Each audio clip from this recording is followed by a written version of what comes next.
Hello, everyone. Can you hear me well? Yes. So welcome to the very last panel session for today. And as you can see, we will be talking about museums as hubs for civic engagement. So how can museums, in interesting, relevant, and impactful way, foster civic engagement? And for this conversation and for hearing more about the work of 5 more museums nominees for EMYA 2023, I will invite representatives of Etno, Valencian Museum of Ethnology, Spain, to join me on stage.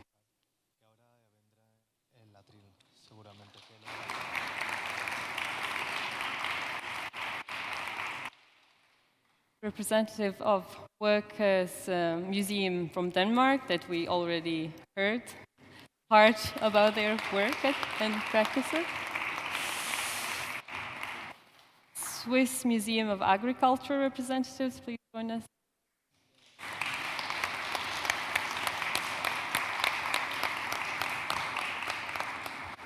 Verzaska Valley Museum.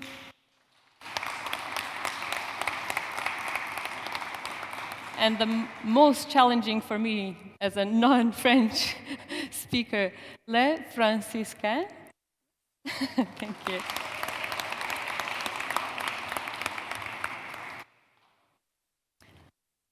Thank you all for joining me and us today and for being willing to share more with us about your work and practices. So before we start in engaging in this conversation that will be dealing with how, as museums, have responsibility and can foster civic participation, I would kindly ask you to present your work so we can do it in order as agreed. Is that okay? So we start with Etno Valencian Museum of Ethnology. Thank you.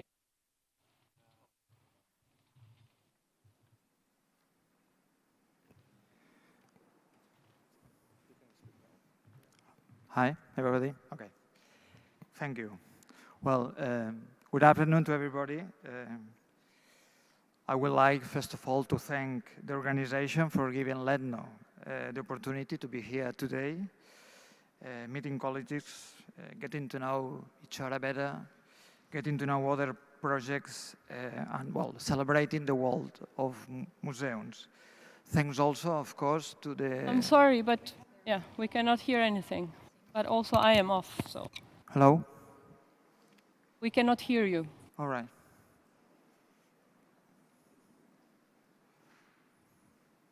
Okay, now? Is it better? Is it better now? Okay, sorry Yes? about that. Is it better? And I just was saying that thanks to the MUBA team for their effort. I know organizing these things is always a hard job, so thank you. Well, LETNO is a local museum. It stands in the city of Valencia. The city of Valencia is only 300 kilometers south of Barcelona. If you want, it's a kind of smaller Barcelona. I'm sorry, but I think we need another microphone. Yeah. Is it better like this? Yes.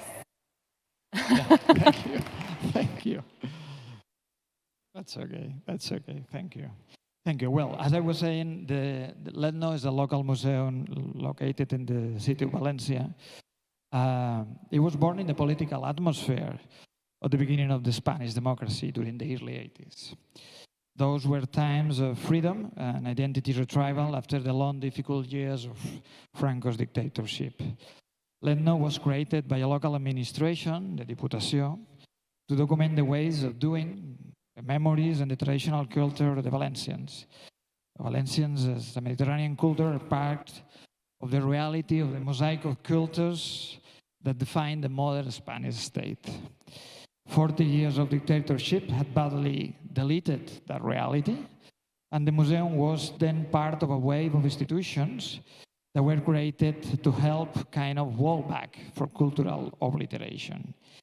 Since it opens its door, so the there was a clear focus on belonging. That was important. It was a civic infrastructure, depending on the local administration, with a clear focus on belonging, right?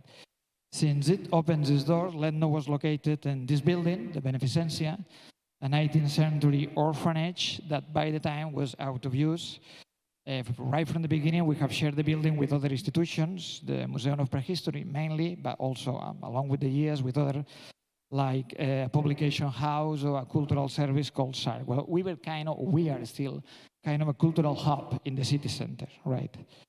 During the first part of the year, we have the civil institution, but the difficult thing is to have an impact on the civil society. What we were doing during the first years of our life as an institution, where we were basically building a collection. That was the first thing. We carried on lots of field work over the Valencian territory, and we're recovering all those memories, all those objects that were kind of forgotten.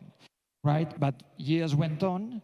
We know society has changed a lot during the last 40 years. So have changed then, so have changed the team, and a new perspectives came on. What use was a priority? At the beginning, documenting it turned not so much a priority, and society needed other things. Basically, reflection. We needed to start doing a deep reflection, and basically involvement. We needed to start involving our society. So the question was, what positive and universal things can be drawn or could be drawn from the cultural experience of a small culture like us, the Valencian? That was the question that we posed, and that was the next goal. And we immediately found that there were many of them, good and bad, but many. The way we manage crises, the way we use our natural resources, the way we have practiced solidarity, the way we have failed many things, right? We started to put in place a goal which was to be a transformative institution, a museum through transformative actions. Of course, that's a massive goal, difficult goal when you are a regional museum, when you are operating from a small corner of this country, of Spain, when you are operating with collections that are socially low valued, which is ethnographic collections tend to be socially low valued. What can you do? Well, you can do several things. The first thing you have to do is have a powerful storytelling. We museums, we all know, are storytellers, but we compete these days with lots of storytelling. Storytelling on the TV, storytelling on the mass media. It is important to improve your storytelling. Of course, we have a participative approach. That was also a key thing. We all are now in that business, a participative approach. Surprisingly, we find it relatively easy, Ledno, because our collections are collections that are close to everybody's lives. Everybody, and I mean everybody, can tell something about some of the objects of our collection. So participative being important. We have started now to work for social justice. And this is a super important point for us. We are dealing now with a collection of people that was shot and buried during the first years of the Franco's regime. From a long story, I will not tell it now, that those objects are coming to Ledno. And we are finding an amazing field of working with the families of those people to achieve social justice. That's an important thing. Another question is helping other people to improve well-being. Right, in a society which is aging, the Valencian society, the Spanish society, and the European society is aging, every day there is more and more people having problems, mental health, particularly Alzheimer or others. And we, again, have found that our collections are especially easy to work with these people. We do not pretend to cure people. We do pretend to help others to cure people. And by therapies of remembrance, therapies of memory, activation through our objects, we are doing, I think, an important work on the well-being. Again, the civic institution that was Ledno in the 1980s, landing now, trying to impact civil society through all these questions. We will be nothing with our territory. We are deeply attached to our territory. We are part of the Valencian province and Valencian community. So we are also helping communities to develop their small programs, develop their small museums. We do not do it for them, but we help them to do so. We help to decentralize culture, to democratize culture. And of course, 1/4 of our visitors are the school children, and we have amazing opportunity to impact on the non-formal learning through our programs, didactic programs, all sorts of activities. Finally, an important part of us is to use design in our exhibitions. We have found the good design is always a good excuse to come and visit us, to improve our audiences, to reach people, which is at the end of the day what we want to do. Then design of museographies is almost a trademark of LEDNO these days. And let me finish with a very short video that shows you the halls of our permanent rooms that were open. New permanent rooms were open in 2020.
Thank you very much.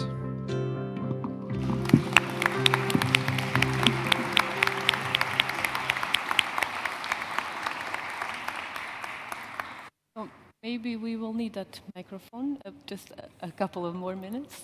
Because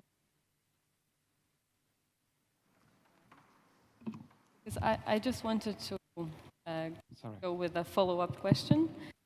In your last slide and what we read in your application and what we discussed during our jury meetings, something that came very strongly from your work and your practice is your goal to renegotiate local identity. So what a Valencian identity is. And could you please tell us more about the approach, the innovative approach decided to undertake, and how do you actually communicate about what do you think would be adequate ways to negotiate Valencian identity? Well, thank you for that question. When to begin with, what we thought a few years ago is we could not betray the idea that was put down in the 80s of creating a museum like this, because it was an idea of, as I said at the beginning, getting back visibility of a culture that's been threatened, literally threatened during many years, right? Having said so, that was the 1980s. We are now the 2020s. And we definitely thought that was not good enough. And there was a lot of opportunities there in everything we learned throughout all these years about the way Valencians acted, thought, did things well and failed. That was interesting to think about, but in universal terms. And I may be very specific. Someone, my grandmother, will perhaps take an object in the 1960s that was just broken, and because she didn't have many other things, she had a way to mend that, right? Not to throw it away. Our modern society thought, okay, all those traditions are past, let's be modern. No problem with that.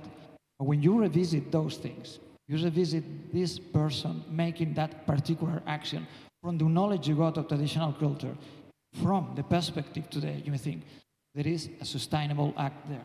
Let's talk about this. Let's share this way of doing.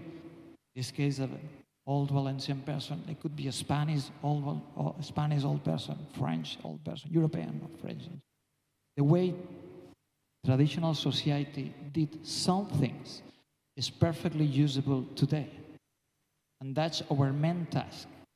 as I understand, of the museum today, or one of the main tasks. So rethinking tradition in a way can be reused today in a practical way. I'm not talking about something up at the sky. I'm talking about practical ways. That's one of, and of course, and I finish with this, identity is a dangerous thing.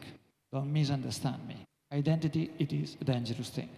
So you have to play with it as when you play with a dangerous thing, always in a positive, non-exclusive way. Thank you very much. I think, yes, I have a microphone. Thank you. We can go on with the next presentation. So it will be Workers' Museum from Denmark.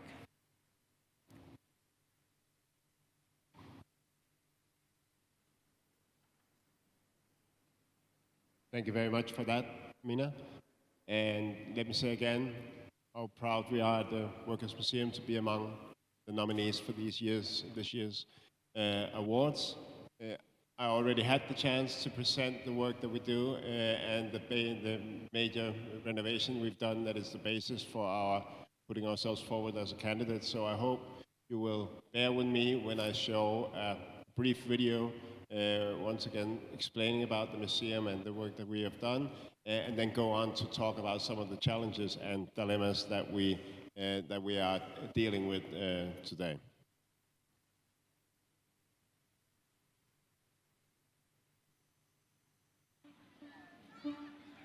It's the year of 1879, and a new workers' assembly hall can finally be inaugurated in Copenhagen, Denmark.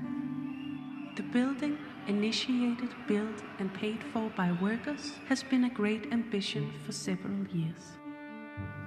There must be an end to the fact that workers can only meet secretly in taverns and dance halls and risk eavesdropping and harassment from the police. And now they are finally here, the workers in their very own building, declared open with the words, "This will be a building where you can speak out and think freely." For the next 100 years, the building is a gathering place for Copenhagen workers in both professional, political, cultural, and social contexts. They have meetings with heated discussions and committed speakers. They agree to binding settlements, and they build strong communities. At the same time, the history of the labor movement is collected and preserved and made available for all. It's the year of 1984, and the building, which is the oldest workers' assembly building in Europe and the second oldest in the world, is listed as a protected heritage building. Just 2 years earlier, the Workers' Museum had been granted ownership of the building. The museum combines the history of the assembly hall and the history of the Danish labor movement with present-day concerns about how workers' culture could be more relevant to society. Newcomers to Denmark learn Danish at the museum and gain important insight into history through the objects and stories the museum has collected, disseminated, and preserved.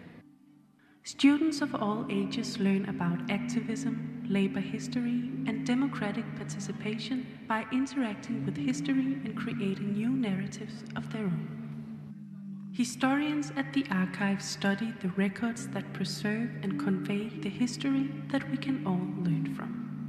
And mediators, teachers, architects, and researchers create exhibitions, educational material, and narratives about slavery, human rights, activism, working life, gender issues, and political movements. In recent years, the museum has cooperated with private foundations and government agencies to bring the building back to its original expression, so that the museum can continue to be the beacon of activism the building was in the past.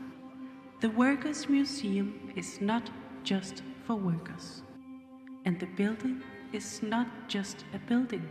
It's an expression of a belief that engaging encounters with history will strengthen freedom, equality, and community building for all.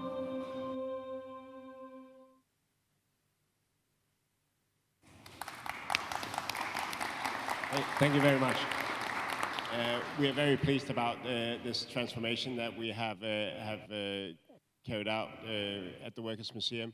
But we are also actually, maybe that's part of any transformation, we're sort of experiencing a bit of a crisis of identity, a split personality issues, because what we've done is not just to preserve the building. We have also revived some quite strong, powerful heritage, intangible heritage to go along with it. We've not just added more square footage for visitors to move in. We have added new stories to the museum experience. We have opened a much more explicit connection between the daily life issues and changes that we have that the museum has focused on so far, and towards political engagement, protests, activism, all the political aspects of social change that, of course, have influenced the daily life of wage workers. And we think that's great. We needed that connection between those two spheres, bring them closer, closer together. But of course, it's not just about us at the museum. It's about the visitors. What are their expectations when they visit the Workers' Museum? And that can be boiled down to some quite mundane, everyday questions. I mean, if we are now advertising, putting forward the main meeting hall as a central thing to the attraction of visiting the Workers' Museum, what will happen when people come to see that and it's actually inaccessible because there is a community meeting going on there that cannot function with the public access that is central to museums? Those are some questions that we have to deal with, and I think what will guide us through that, finding that balance between different identities, is to remember that what we really want to do is to reach a broader audience. We want the Workers' Museum to be a place where many different kinds of people will find it safe and relevant to visit and encounter history.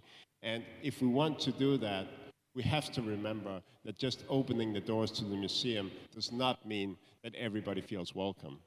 There are invisible doors that will make people think, some people think this is not a place for me. So if you want to reach a broader audience, you need to think in different ways of encountering the museum.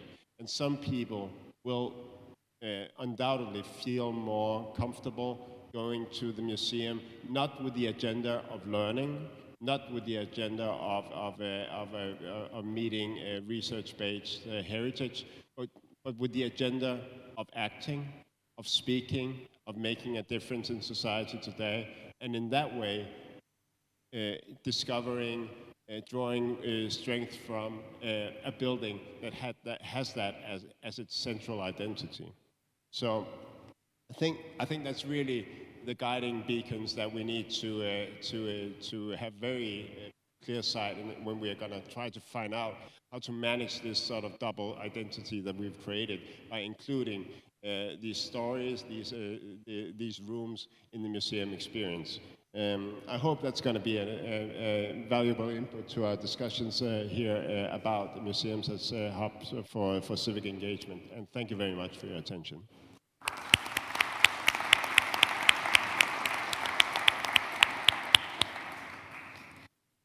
Thank you very much, and congratulations once again on winning this important prize for this year. So just a quick question that is related to the very last thing that you mentioned. So when visitors come to your museum, unlike I would say in any other of the museums we will be hearing about today, so there is this very direct and clear certain level of expectations that they are entering civic hub engagement rather than the museum. Would you say this is true? And how do you manage those expectations? Can you hear me? I think I really do think that our visitors come with a very different expectations for what they're going to be experiencing. there is a strong element of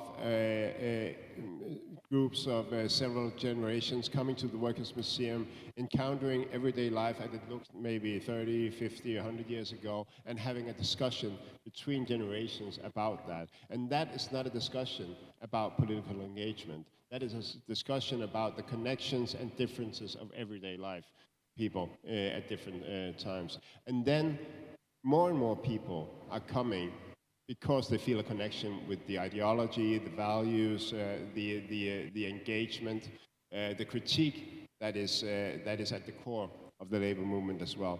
So I think we are actually we're reaching audiences with quite different agendas for visiting us, and I think it's really exciting, and I think it's something that we do need to manage, because that connection was always there. We talk about connecting the close stories with the big and more distant stories. How the political changes influenced everyday life, and how the indignation about the living conditions of wage workers in Denmark fueled political policy. So I think it's a bridge that we need to gap in some way, and the connection is there. But there's a discussion and dialogue we need to have with our visitors in order to make that make the connection seem natural, or at least not forced on them. Thank you very much. So should we?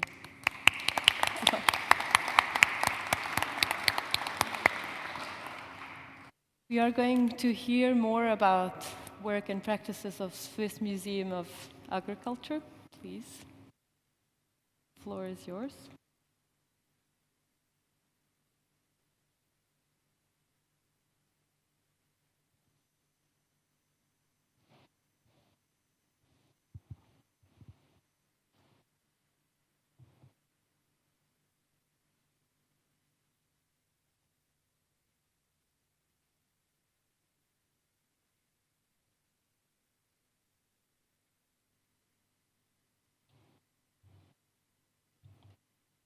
Good afternoon and welcome to our presentation of the Swiss Museum of Agriculture.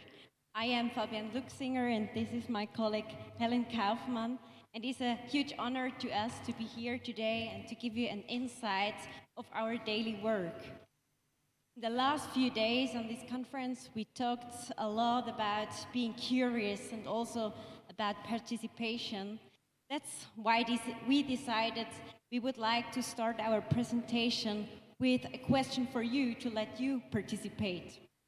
So for that, we brought you some special products from our hotel buffet from this morning. For example, some fresh bread, or also we found there some chocolate milk powder, or some very juicy apples. And the question for you is now, can you remember what you've eaten today so far? And moreover, where do these products come from? And who decided how they were produced? So all of these questions brings us to one main question, which is also the title of our new exhibition. The title, Who is Agriculture? Our main exhibition in our new building, which you can see at the left-hand side on this illustration, tries to invite visitors to engage with sustainable agriculture and food production. Next to the museum, there is also an organic farm at the right-hand side on this picture, which you can also see a bakery, a butcher, and a cheese dairy. And it is open for public to visit as well. There is also a restaurant which offers organic food and menus with locally produced food. And also between these two houses, there is a huge wildlife garden which tries to foster biodiversity. The aim of all these localities is that visitors can experience the whole value chain, not just mentally in an exhibition, but also practically and also physically. But to give you a better impression of how it looks like, we would like to show you a short video clip.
Our museum reopened in 2021, and what used to be a small village museum was transformed into a modern center for dialogue, where we are focusing on the conflict lines between society, environment, and agriculture. In our new exhibition, we try to show different perspectives, and therefore also our project team consisted of very different people showing a great diversity. There were some farmers, organic and non-organic, natural scientists, ecologists, historians, and also educators. Our exhibition aims to link the past with the present and the future of agriculture, as you can see here. So where did we come from and where do we want to go? Our exhibition consists of historical objects and photographs, as well as interactive rooms focusing on urgent challenges such as biodiversity loss or the globalization of food production. Here you can see the combination of the historical objects and the rooms that show the interactive present-day problems. And in this part, which was also in the video, you take the perspective of a mole and you can discover how agriculture has a huge influence on living creatures beyond the earth or below the earth. Our visitors can borrow tablets and put together their individual tour. Sorry. And afterwards, they can enjoy some local products in our museum cafe.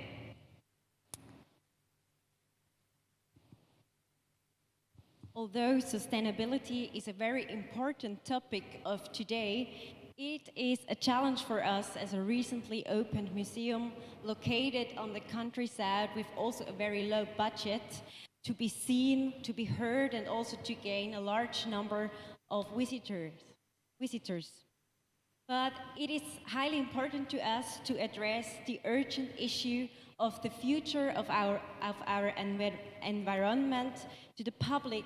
So therefore, we try to offer a wide range of school programs or activities for the community.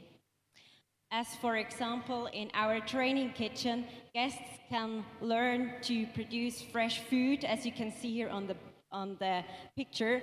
For example, how to produce their own sausages. Or within many activities, we also try visitors to invite to participate, for example, in growing or harvesting food Here on this picture you see our own museum field. So to finish, we would like to come back to the question we raised in the very beginning of our presentation. So who is agriculture now? Of course, there are many different answers to this question, but what we would like our visitors to take home as a message is we are all agriculture. So our decisions as consumers, but also as citizens, matter. So let's think and talk about what kind of agriculture we want for the future, and let's step into action. Thank you very much.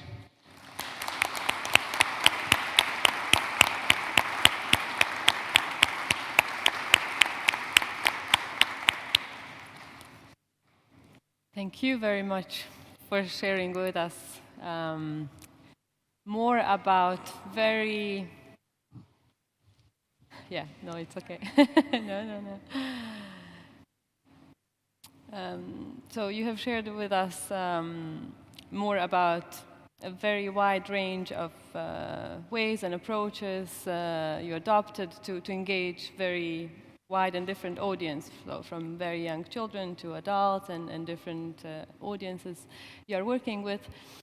But if I would ask you to give us an example of a practice that you think is, or activity or program, something that you think that was particularly impactful on your community. So you engage audiences in this issue of importance of environmental sustainability, and you do it in different ways as we saw it. But so is there one activity, just to illustrate to us, that you actually looked into the impact, if you have some ways of measuring, like how much you manage to like how strongly your message passes on to your targeted audiences. So can you tell us something about it? So, can you hear me? Yeah. So because we have opened very recently, we don't have like a huge examination yet, or we didn't do any research on this, but we are cooperating with universities as well in the field of public history and museology. So it would be a goal to have like some facts and figures. So far, we can also only rely on what visitors gave us as a feedback. And I think something that was important to them is that because we address so many problems as well, and sometimes it can be a bit overwhelming. So in each room that I mentioned before, at the exit of the room, there are very practical, concrete tips what everyone can do in their daily life. For example, to foster biodiversity on the balcony, or what kind of products you can buy that are locally produced, etc. And these tips you can kind of collect in each of this room. So I think what we heard a lot is that they really appreciate that we don't only show the problem or the urgency, but also very concrete practical tips that everyone can do. Thank you. And also very valuable is also the feedback, the feedback from teachers. For example, as I told before, we do a lot of school programs or educational programs, and a lot of teachers, when we give a tour and afterwards they tell us, this was exactly what I was looking for, because in Switzerland we changed like the school schedule, and there are new topics to do for teachers, but there are no learning materials. So our museum is a place where they can experience this kind of topics, and it makes it easier for teachers, for example, to introduce these topics for their pupils. And so therefore there is also very good feedback to us that this place really offers important stuff for pupils and also for older people. Thank you very much, and I'm sure that many of us here in the room share with you this struggle on how do we actually measure impact of what we are trying to do, to achieve in a society. So thank you very much. Next, we have representative of Verzarska Valley Museum. Okay. It's okay? Yes? Good afternoon to everyone. It's a pleasure to speak here on this special occasion. I'm Veronica Carmine, museum educator and curator from Verzasca Valley Museum in Switzerland.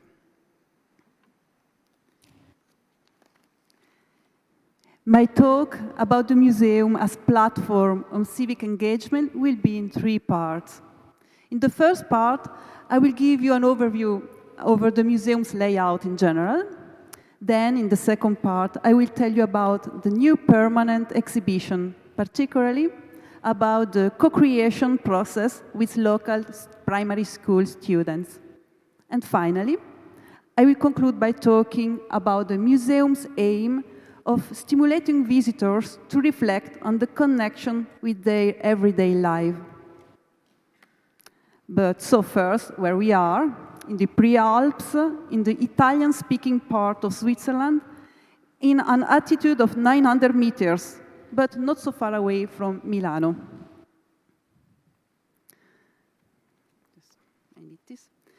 The museum is done of small places. It consists of a network of buildings, including a mill, a small wild hay museum, an exhibition space, and many others.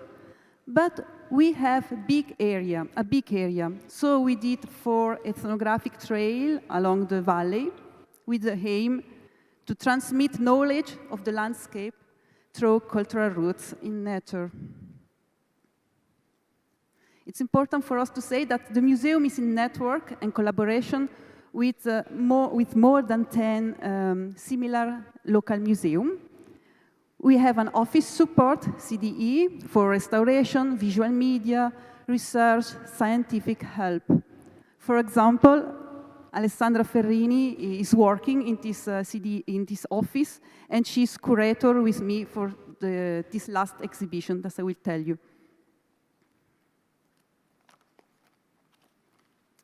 We are strongly related with the surrounding landscape, and we involve and do projects and exhibition with people, so inhabitants and others. So we have this big place, people live in this place, and so we want to work together. For example, sharing individual heritage in public spaces like restaurants, so social place that someone goes, but it's informal place. And we do in this restaurant pop-up exhibition, for example. Take care of the collection with volunteers. And for example, the last project is made on the legend trails with university and deaf people and inhabitants. Together we did an open-air exhibition and we produced videos in sign language. At the present, the museum is open to current issues that enter into dialogue with the values of the past and the present. Now, I want to talk to you about the exhibition Carefree Childhood, the case of Verzasca Valley child chimney sweepers and the current child labor today. In the exhibition, visitors are invited to imagine that they are entering the domestic space of everyday life in the valley at the beginning of the 20th century.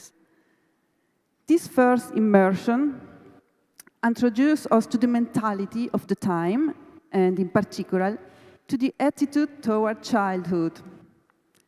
Child labor is illustrated here as the result of necessity linked to the poverty. The community spaces where the children grow up are represented by the school class. The dark side represents the poverty that drove many families to send their children to work instead of attending school. A lot of families send children to Milano to do this work in winter. Di notte dormiamo sotto qualche porticato, coricandoci sopra stramaglie di castagno. Quando possiamo dormire in una stalla è un lusso. Aim for our museum is go deeper in the themes of child labor because it concerns the history of Verzasca Valley, and go in dialogue between past and present because we think of museum as a forum to reflect. And we want to transmit knowledge to new generation, linked with the area. So, protagonists of this exhibition are children. Verzasca Elementary School pupils discussed the content with me about history and actuality. And they prepared to give voice to the oral and written testimonies of chimney sweepers and children's rights today. A 15-year-old girl participated to make the scenario with the designers in the room of actuality. In this room, that could be a student room, you find everyday life objects with connections to possible child labor if we don't buy ethically.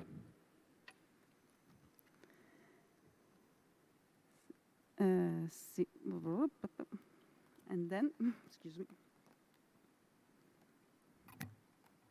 Okay, yes. Finally, we arrive at the connections. Our dilemma was, what can we show? How do we mediate the contents? The contents are heavy and touching. Therefore, the information and possible emotions in the visitor can be balanced in 3 steps: denunciation, awareness in children's rights, and finally, personal involvement and action.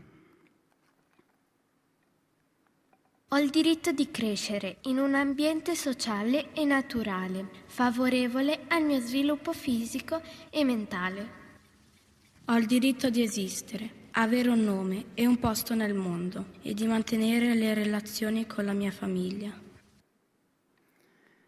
Each visitor decides how much information he can bear.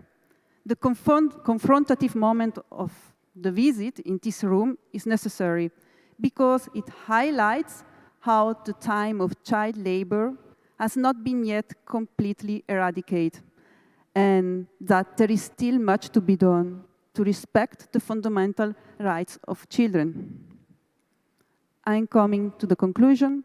The visit ends with a mediation point where the visitors can identify with one of 3 superheroes who make suggestions to act in everyday life with the aim of making the world a better place to live in. The visitors choose what they can do in their daily life. We decide to do a permanent exhibition instead of a temporary, because we need time to transmit these values, and the visitors have time to come back to visit us. Thank you for your attention.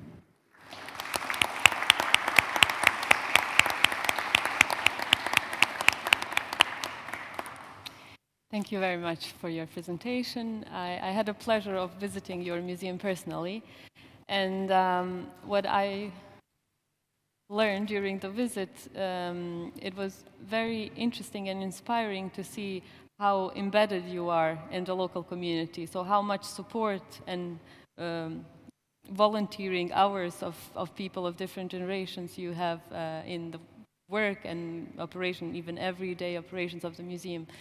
So can you maybe tell us something about that? Why do you think that you have such a huge support in management or work with visitors, or like what would you like to highlight as something that is very,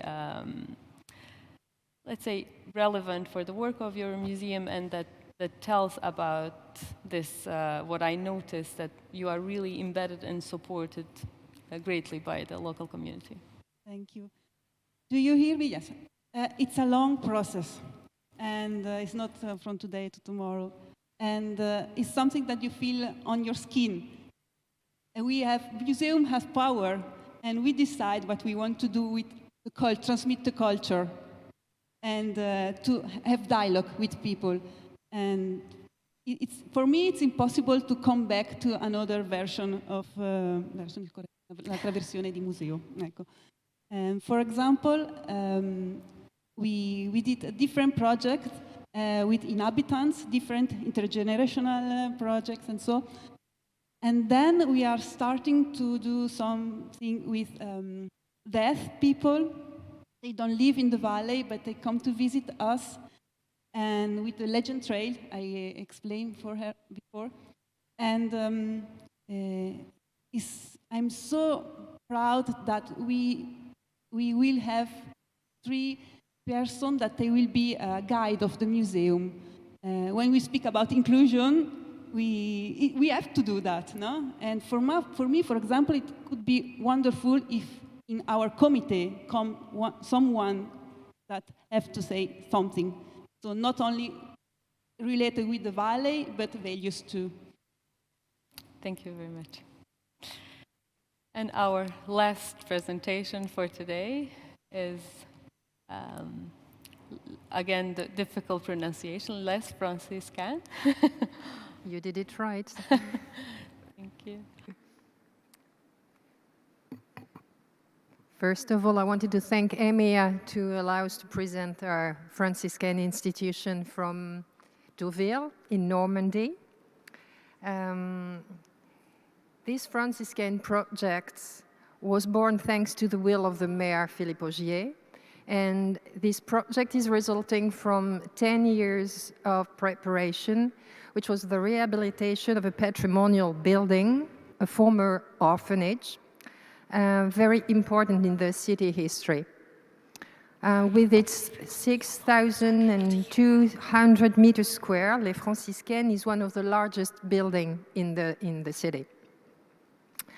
One has to remember that Deauville is a village, even if it's worldwide famous, it only gets 3,500 inhabitants. So let's discover a short video about us. Bienvenue aux Franciscaines à Deauville en Normandie. Pour la première fois dans un même lieu, du matin au soir, les livres, les œuvres du musée, les représentations et conférences, ainsi que les spectacles et concerts se découvrent et se vivent dans des espaces communs. Aux Franciscaines, l'entrée est gratuite et le visiteur libre d'aller et venir. La grande galerie se découvre dès l'entrée. Véritable colonne vertébrale de l'établissement, elle traverse tout le bâtiment et permet de découvrir l'architecture sur toute sa hauteur, formant une liaison entre les différents espaces. Nous sommes ici dans le cloître des Franciscaines. C'est l'aspect un peu plus spectaculaire du projet. Ce cloître historique était un jardin dans lequel les sœurs se recueillaient et qui est devenu aujourd'hui cette grande cour lumineuse, toujours baignée de cette lumière naturelle au sein desquelles les visiteurs s'installent pour lire, pour jouer, pour se retrouver simplement. Disposée symétriquement au cloître, la cour des expositions accueille les grandes expositions temporaires des Franciscaines. Conçues par l'établissement, ces expositions explorent des thématiques et les parcours d'artistes qui y questionnent et s'enracinent dans l'identité des collections. Elles explorent tour à tour des questions sociétales et d'histoire de l'art.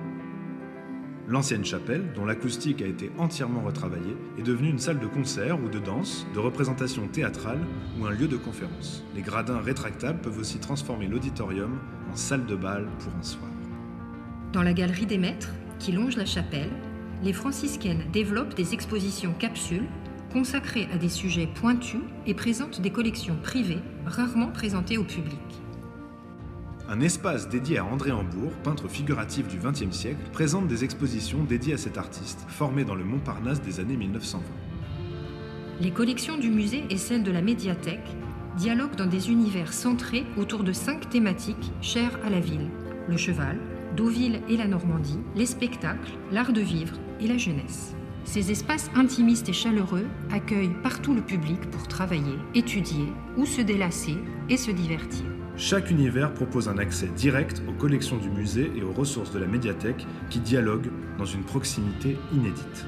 Des bandes dessinées, livres, albums et jeux côtoient et correspondent avec des peintures, photographies et dessins créant de nouvelles formes d'accès à la connaissance. Le visiteur est acteur de sa visite. Il choisit son parcours, son rythme et peut même devenir le commissaire de sa propre exposition.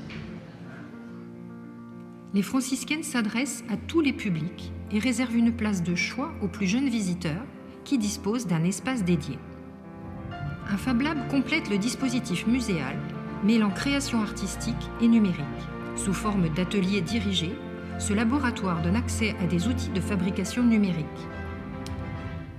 Les franciscaines incarnent désormais dans le paysage des équipements culturels en France comme en Europe un nouveau modèle pour les territoires qui veulent offrir aux visiteurs toutes les formes culturelles, créant un lieu unique de rencontre entre les œuvres et les hommes.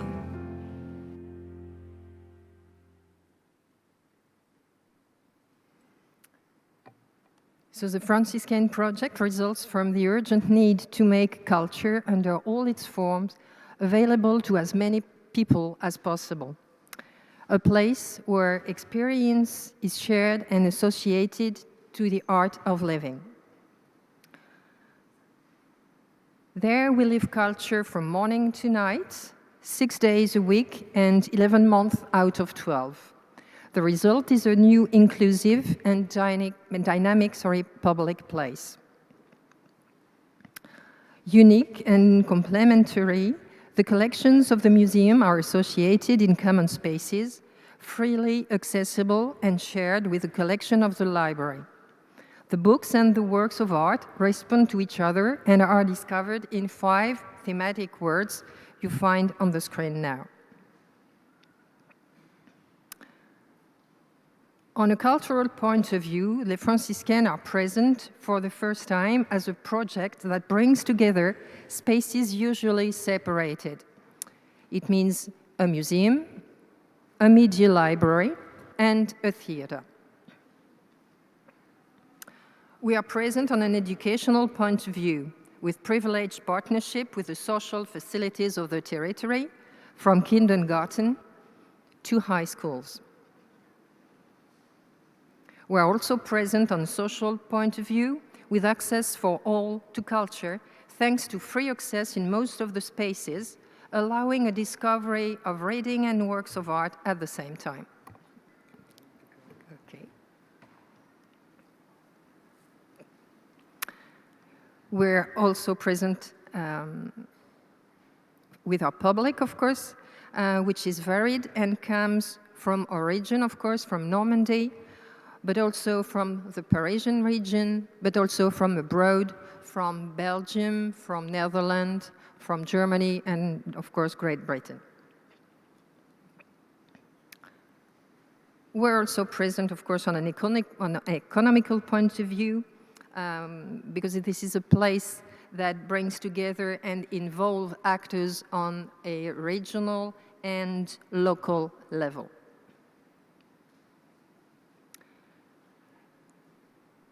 Which is very important to us at the Franciscaine. The visitor is actor. There we live culture in exhibition, music, theater, dance, circus, or digital workshops. There we read, we listen, we contemplate, we exchange, we learn, and we relax. Art and life are really fully united at the Franciscaines. Our visitors are a knowledgeable, demanding public. They're also a distant, more timid audience. They're local publics and regulars, passing public, and senior, family, and adolescent audience. Since the opening of the Franciscaine in May 2021, we have welcomed more than 305,000 visitors. And today, Les Franciscaines has really changed the city physiognomy. And for example, last week, a major French media, Les Echos, underlined how deeply we have changed the cultural face of the territory.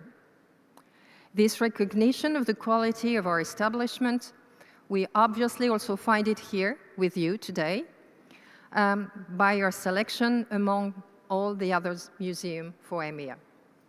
We look forward, of course, for welcoming you in Normandy at Les Franciscaines. Thank you very much.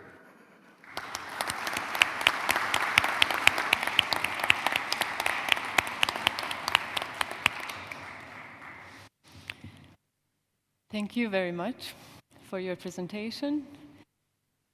So in case of your museum, when we spoke about your work and impressive spaces and very wide range of activities that you offer to audiences, we somehow thought of you as a space that is, as a museum that is leaning toward third space. So it's so diverse and wide in its reach that we would like to hear your view, like your reflection on this point. So how do you see yourself if we would to question like categorization in general of museums? Where do you see your museum landing if you were to decide? Thank you so much for this question, because there is a very huge problem with the Franciscan. There is no qualification for what we are. We still need to invent a word to qualify what we are. We are plenty of things, but we are not only a museum, we are not only a media center, we are not only a fab lab, we are all these connected, and our programmation is totally linked. All our projects are on a global way, because we have, as you saw, we have theater plays, they are in connection with our exhibition at the museum, because we have a temporary place for exhibition. So everything is planned to be connected within the Franciscan. So perhaps the name will become the solution. Perhaps someday the Franciscans will become the various spaces which will look like our establishment. Perhaps it would be a nice idea. Thank you very much. So a range of applause.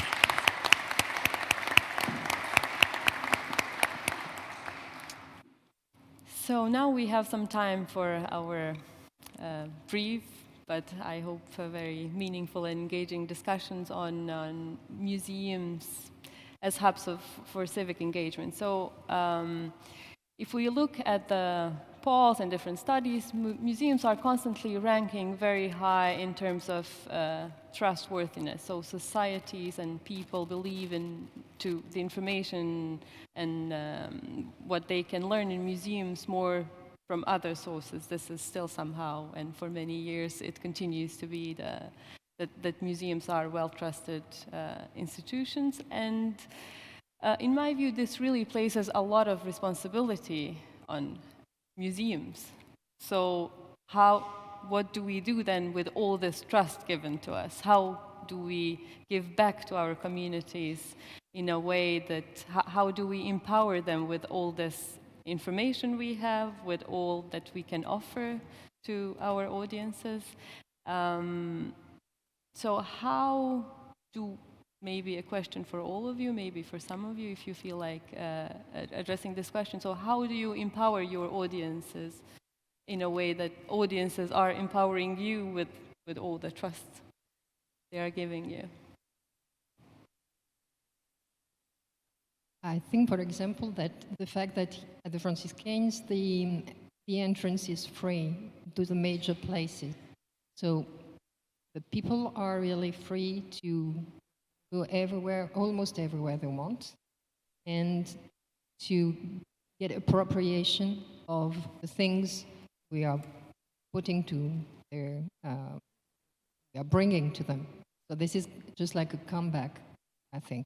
Not only a fact of letting people letting people being actors of their visit, and allowing them to go really everywhere, take a magazine, take a record, begin to read it at in the cloister, for example.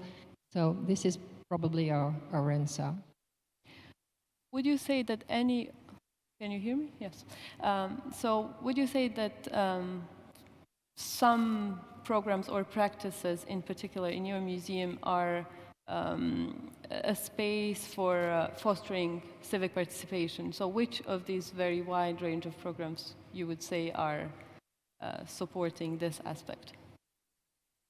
Perhaps with the children or scholars, especially, allowing every social classes to come, be able to participate and to be able to be close to culture. I will. Yes, thank you. For example, sometimes I decide to have my office in the restaurants. I go to drink something with my computer, and I speak with people. And for me, it's so to speak. Museum is nella rete, is networked with the place and with people. So for me, it's good. So. If I may, I would like to follow up on the first question you raised about how to handle the trust we are given. And I think in our process of the redoing or makeover of the museum, first it was kind of the expectation of the public and maybe also of the project team. We want to present, it's such an emotional subject, sustainability in farming particularly. So we want to be objective and present an objective narrative. And while we were doing the new exhibition, we kind of found out that, of course, we can, or we should, or we must base the exhibition on scientific facts and figures, so to say, but the narrative can never be objective, because what you do with the facts, in my opinion, can never be objective. So what we try to do is say, we cannot say we are objective everywhere, but we try to include as many perspectives as possible. So that's, I think, how we try to handle this trust that you are given, and also maybe the expectation that people have. We come to the museum and they present the narrative that is objective and the truth. Thank you. Yeah, you want to? I just add to your answer and also refer to your question. Because I also think that the Swiss Museum of Agriculture is a special place for your question, because of course people visit our museum because of the exhibition and because of the objects. But I think the museum wants to transfer a higher message from the canons and focus on the sustainability. And we really hope that if our visitors exit the exhibition, they go home and they have a better perspective how to live more conscious, and they have some solution for their everyday life they can take home, and on this kind of way we can give something back to them. It's a great question. I mean, very, very good perspectives on that. I think there are two things that are really important. One is, I think empowerment has very much to do with a sense of agency.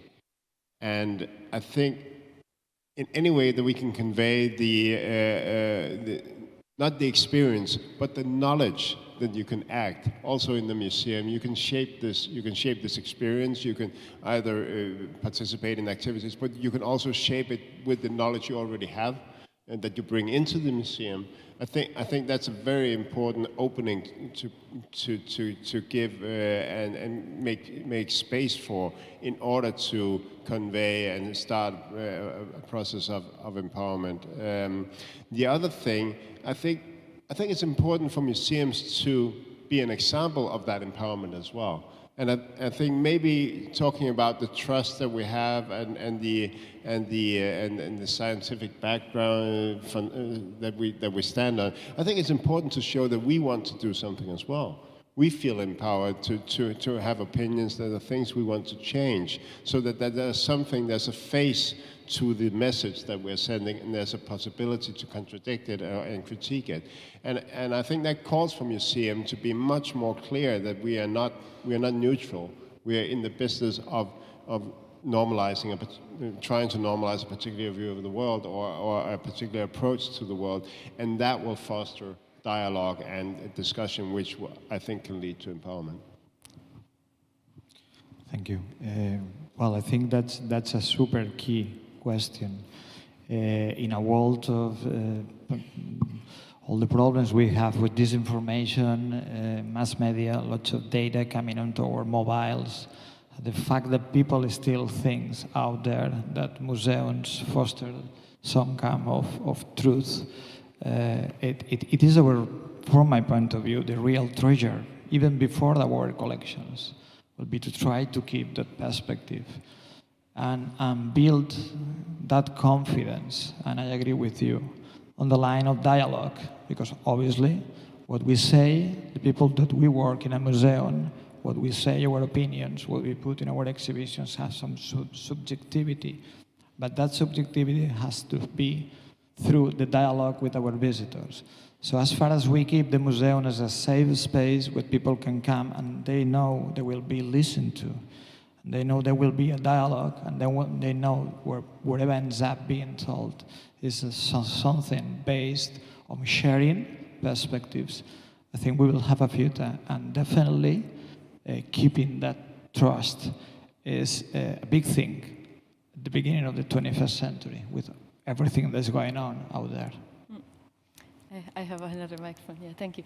So now you mentioned something else that I would like to hear your reflections on. When we constantly hear safe spaces, museums are safe spaces. How do you foster this idea of museum being a safe space and a space that will, so once you engage with the content and activities of the museum, that you will be empowered in a way that you know how to, actually, rather than empower, in this case, inform to engage with issues that matter to you. So how will you, for example, in your case, visitors will know how to relate better, more consciously with the environment or with some specific maybe rights, or I mean, I know that you are not only focusing on one aspect of rights of workers. So, but just to hear your reflection on safe spaces, and if you really have a way of knowing that people leave museums because of the safety, they are managing to absorb, let's say, more of what we are trying to tell them, and that they can then act upon this information that they gained in a safer space, so to say. Shall I start? Well, okay. I think that's at least in Europe, the public museum has that as the first thing. That we, regardless of the kind of institution that we have, regardless of the kind of collections, doors always must be open. I think it's something that we do in our everyday job, but we do not think enough about it.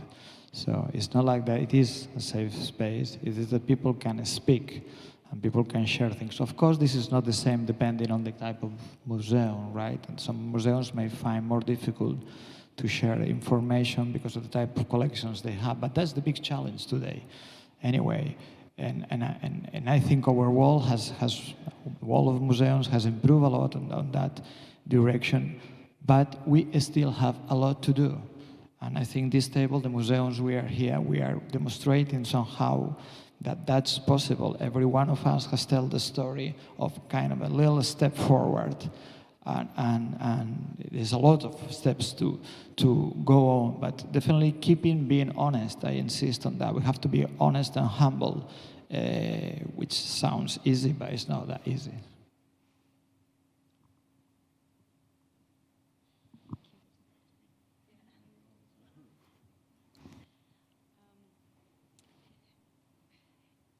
To be honest, for me, sometimes I just take it for granted that museums should be safe places, because we always try to reach different types of groups or all ages of people.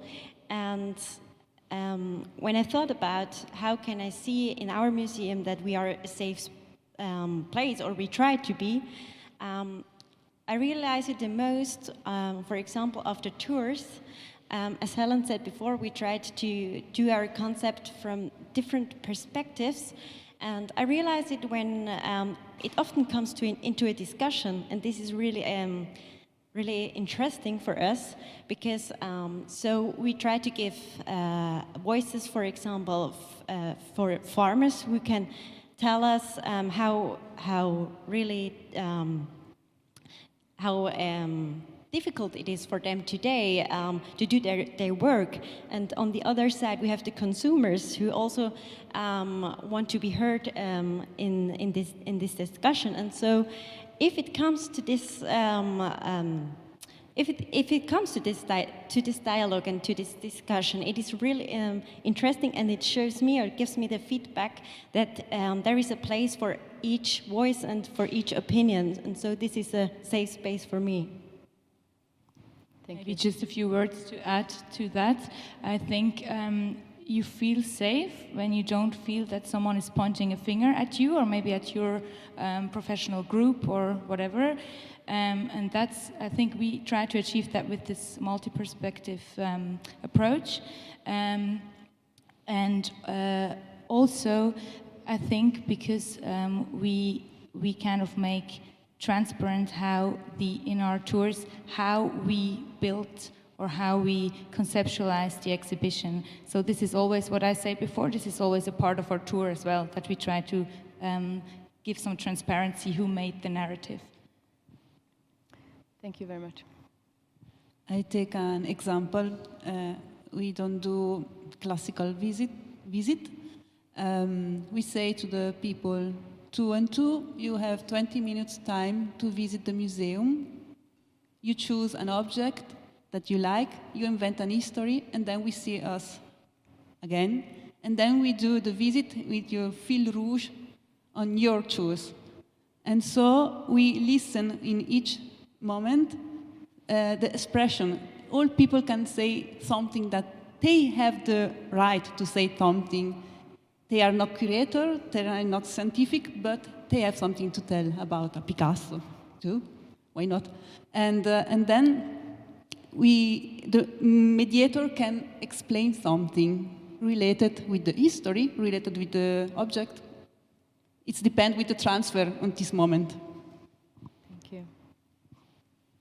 Well, I think that this is the duty of museum, to feed people, to feed their culture, because culture brings you to be a citizen as well. And the citizenship can be really helped by the fact of getting access to culture in general. And I think this is the duty of museum, to allow people to feel free to come and to feel safe in this area, to learn, to enjoy, to be taught of various things in order to become real citizen. This is, I think, our duty, what we have to keep in mind when we open an exhibition, whether it be on agriculture, on work, on working progress, etc., on ethnology, etc., or on fine arts. I think that we are doing the same thing, feeding people with culture to bring them to citizenship. Thank you very much. I think this brings us to an end of this session and very productive and constructive, I would say, dialogue on how can museums foster civic participation, and I think you just gave us a perfect closure. Thank you all very much.